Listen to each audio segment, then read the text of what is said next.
Good afternoon, everyone. This is Coach Matt with our Wednesday workout. Heavy deadlifts today, preceded by some cleans and some core work. So let's begin with 3 rounds through, 10 calories, your choice, row, bike, or ski, and then grab your barbells out and start working on front rack stretching. If you want to like grease any of the other positions, such as the hips or the ankles, any of the pulling stuff, you can do that in the middle of this warm up, but I want everyone to hit 4 reps of the tall clean. And this works on the pull underneath the bar, kind of the hard part of the clean. So we can work on cleaning up those body positions, the joint angles, and the coordination all at the same time. So I start up on the balls of my feet. So I press my heels up off the ground.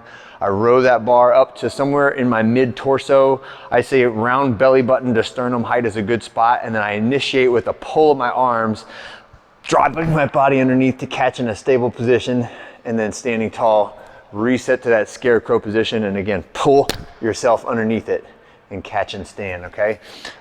When we finish that, we can take a few warm-up reps to get ready, and then we're gonna do a 15-minute, every minute on the minute work set of cleans, then a break, and then core, right? So the cleans will be 5, 4, 3, 2, 2, 1, 1, and ideally we're going up in small increments over the course of those 7, 8 minutes? Yeah, 7 minutes. First 1 through 7, those will be our cleans, and then we're gonna rest on the 8th minute, and then on minutes 9 through 15, we're gonna do some version of strict core work, either hanging or lying down, right? So the basic version of this is the lying leg raise. So I've got my arms overhead, grabbing the rig, and I'm gonna reach my toes up and try to touch the hook, and then in control, lower myself down to the ground. So I'm not collapsing to the ground, I'm rolling or uncurling my spine. And then the next higher versions of this would be hanging from the bar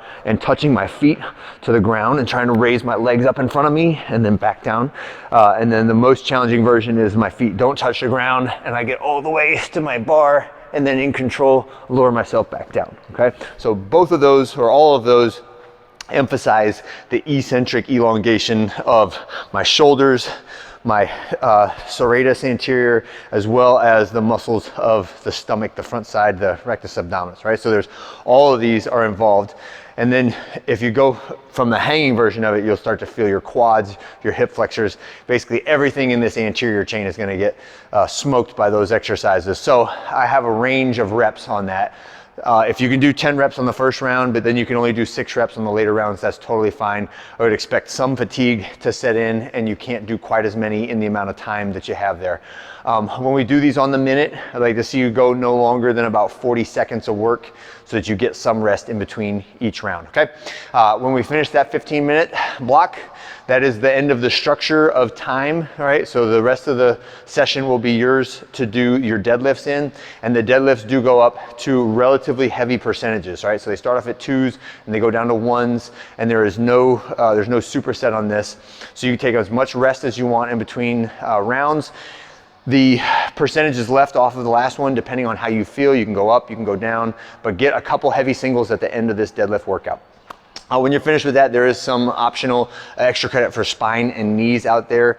And I always recommend taking advantage of this. Even if you're like, my knees don't hurt, my back doesn't hurt, why would I do this extra work? Well, that's the kind of work that can strengthen your joints and strengthen the muscles in between the vertebrae and prevent you from having any back pain in the future or any knee pain in the future. So I definitely recommend it as preventative maintenance and not just for people who are, struggle with those type of nagging injuries, okay? That's it for today. Have a great one. I'll see you guys on Thursday.